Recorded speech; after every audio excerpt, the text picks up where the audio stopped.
For decades, Greyhound has been the top long-distance bus travel company in the whole USA.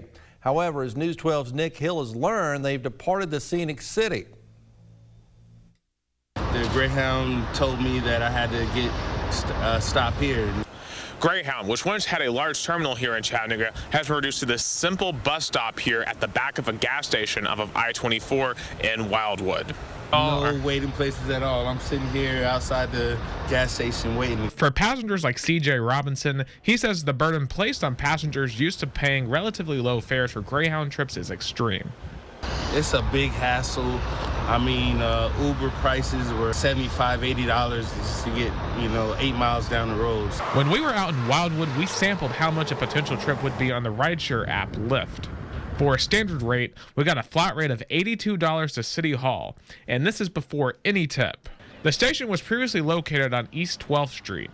We previously reported that the building Greyhound used to use is being considered for an emergency homeless shelter, which since has been placed in limbo after community backlash. We asked the city of Chattanooga and CARTA if they plan to service the new Greyhound location since Wildwood has no public transportation options. A city spokesperson told us in part that neither the city or CARTA has any responsibility or authority to determine where a private company like Greyhound operates their routes. They went on to say the market dictates whether or not Chattanooga is served and only the city council could consider subsidizing a route. The city also referenced the Groom transportation shuttles in East Ridge, which they say has a higher frequency of transport from Chattanooga to Atlanta and Nashville. It is worth noting that Groom shuttles are pricier than Greyhound.